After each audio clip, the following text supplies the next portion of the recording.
تحریک ختم نبوت میں مفتی محمود پارلیمنٹ کے اندر ختم نبوت کے دلائل پیش کرتے ہیں، وہاں پر 13 دن جرح ہوتی ہے، اور یہ بھی صورتحال پیدا ہوئی کہ ختم نبوت کی تحریک کو ناکام بنا دیا جائے، اس تحریک کو خراب کر دیا جائے۔ شیخ القرآن نے راجہ بازار کے منبر پہ بیٹھ کر کہا تھا کہ پارلیمنٹ کے لوگوں سن لو، تمہیں اندازہ نہیں ہے تم نے کس سے ٹکر لی ہے۔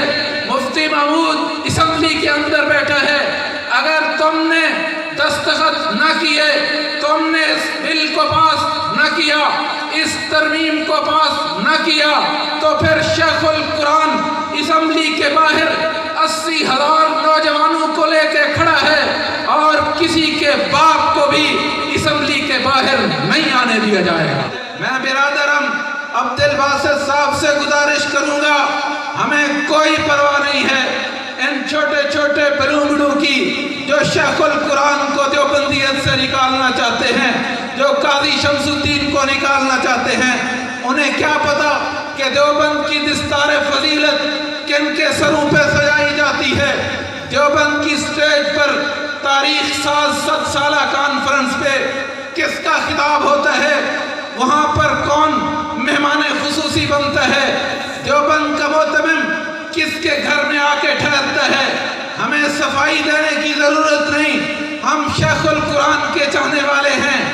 اسی رحیم یار خان میں ہمارے ساتھ مولانا غلام ربانی رحمہ اللہ کی درسگاہ ہے، وہ بھی شیخ القرآن کا شاگرد ہے۔ آپ ادھر سے چلے جاؤ کراچی تک، کراچی سے لے کے افریقہ تک، افریقہ سے لے کے یورپ تک، یورپ سے لے کے امریکہ تک، جہاں پر بھی جاؤ گے، جہاں توحید کی صدا بلند ہوگی، وہاں تمہیں شیخ القرآن کا شاگرد نظر آئے۔ ماشاءاللہ۔ ہمارے انتہائی محترم مکرم برادرم شاہین جمعیت، شیخ الحدیث والتفسیر، استاد العلماء، جامع المعقول والمنقول، امام الصرف والنحو، حضرت مولانا محمد یوسف صاحب کے صاحبزادے، میری مراد حضرت مولانا فتح اللہ عباس صاحب آپ کے سامنے چند منٹ کے لیے گفتگو فرمائیں گے۔ ان کے بعد حضرت مولانا مدثر اقبال صاحب کا تفصیلی بیان ہوگا۔ آپ بیٹھے ہیں نا انشاءاللہ؟ تھک تو نہیں گئے؟ نہیں، 1 بجے تک بیٹھے۔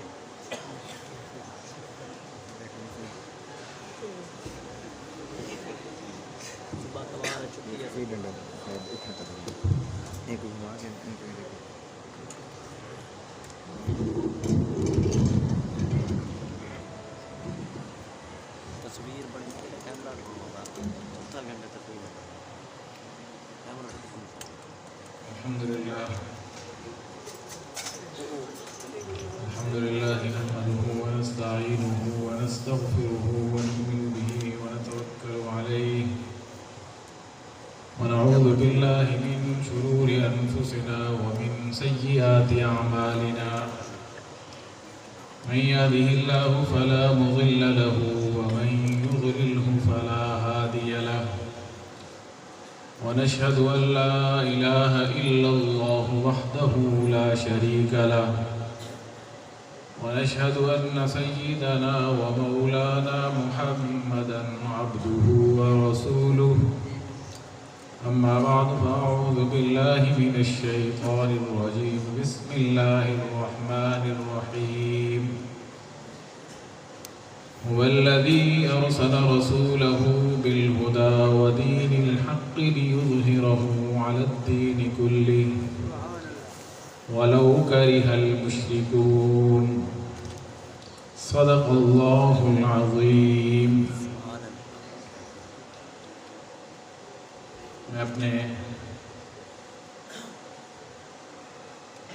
رب تعالیٰ کا مشکور ہوں کہ اللہ نے ایک دفعہ پھر اس بابرکت مجلس کا حصہ بننے کی سعادت بخشی۔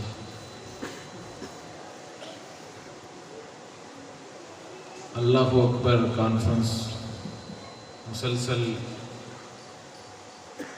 ہر سال ہمارے برادر مکرم مفتی محمد عمر صاحب، مولانا عزیر صاحب و دیگر رفقائے کار یہ خوبصورت گلدستے کی شکل میں آپ حضرات کو جمع کرتے ہیں اور انتہائی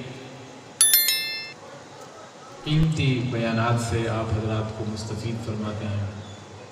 اللہ تعالی ان کی اس کاوش کو قبول و منظور فرمائے اور آپ حضرات کی حاضری کو قبول و منظور فرمائے۔ ہمارے بھائی جو اس کانفرنس کے روئے رواں ہوتے ہیں، عبدالجلیل مندیشہ بھائی، آج وہ اسلام آباد میں تھے، انہوں نے بھی مجھے فون کیا کہ میں نہیں آ سکا ہوں، میرے لیے بھی ساتھیوں کو سلام کہیں۔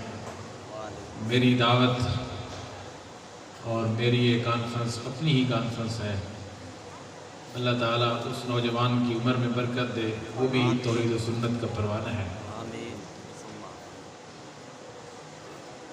اتنے پرجوش بیانات تھے، لیکن آپ حضرات کو وہ پرجوش نہ کر سکے، پتہ نہیں کیا وجہ ہے۔ برادر مکرم مولانا عبدالباسط صاحب نے بہت ہی خوبصورت انداز میں ہمارے اکابر و اسلاف کا ذکر فرمایا۔ میں انہی کی بات کو آگے بڑھاتے ہوئے، وقت بھی مختصر ہے، مفتی صاحب نے چند منٹ کی بات کی ہے،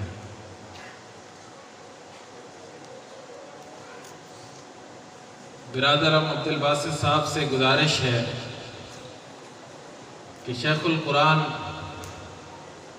حضرت مولانا غلام اللہ خان نور اللہ مرقدہ صرف جمعیت اشاعت التوحید کے نہیں بلکہ وہ علماء دیوبند کے سرخیل تھے، وہ فخر دیوبند تھے۔ دیوبند کے اکابر شیخ کو دیوبند کا دلہا کہتے تھے، تو ان کو محدود نہیں کیا جا سکتا۔ ان کا عنوان تھا کہ ختم نبوت میں شیخ نے کیا کردار ادا فرمایا۔ تو آج اگر ختم نبوت کی تحریک، ختم نبوت کا قانون 1974 کے اندر جو آئینی ترمیم ہوئی، اس کے اندر جو ختم نبوت کی بحث ہوئی، جو مواد تیار ہوا، جو مولانا مفتی محمود نے اسمبلی کے اندر قادیانی کے سامنے دلائل پیش کیے، تو میں سمجھتا ہوں کہ جہاں پر حضرت بلنوری رحمہ اللہ نے دلائل جمع کر کے مفتی صاحب کو دیے، وہاں پر اگر تعلیم القرآن کی وہ مرکزی درسگاہ نہ ہوتی تو آج یہ 1974 کی آئینی ترمیم بھی نہ ہوتی، کیونکہ جتنی بھی ختم نبوت کی 74 والی تحریک کی تیاری ہوتی تھی، جو مرکزی کردار ہوتا تھا، جو ساری مجلس ہوتی تھی، اس کی ساری قیادت ختم نبوت کے سارے مجاہد، ختم نبوت کے سارے پروانے شیخ القرآن کی درسگاہ میں بیٹھ کر ختم نبوت کا سبق یاد کرتے اور ختم نبوت کی تحریک کی تیاری ہوتی۔ جو مسودہ اسمبلی میں پیش ہوا، اس مسودے کو بھی یہ سعادت حاصل ہے کہ وہ راجہ بازار تعلیم القرآن میں تیار ہوا۔ اللہ شیخ القرآن کی قبر پہ کروڑوں رحمتیں نازل فرمائے۔ اگر وہ شیخ القرآن نہ ہوتا تو میں بتاتا چلوں کہ آج وہ پنڈی کے لوگ بھی کہتے ہیں کہ یہ بدعات و خرافات کو تو ہم سنتیں سمجھا کرتے تھے، اس شیخ القرآن نے ہمیں توحید کا درس سکھلا دیا ہے، اس شیخ القرآن نے ہمیں غیرت ایمانی سکھلائی ہے، اس شیخ القرآن نے ہمیں وہ ایمان کا جذبہ دیا ہے کہ آج پنڈی کی مسجدیں اللہ اکبر کی صداؤں سے بلند ہوتی ہیں۔ تحریک ختم نبوت میں مفتی محمود پارلیمنٹ کے اندر ختم نبوت کے دلائل پیش کرتے ہیں، وہاں پر 13 دن جرح ہوتی ہے، اور یہ بھی صورتحال پیدا ہوئی کہ ختم نبوت کی تحریک کو ناکام بنا دیا جائے، اس تحریک کو خراب کر دیا جائے۔ شیخ القرآن نے راجہ بازار کے منبر پہ بیٹھ کر کہا تھا کہ پارلیمنٹ کے لوگوں سن لو، تمہیں اندازہ نہیں ہے تم نے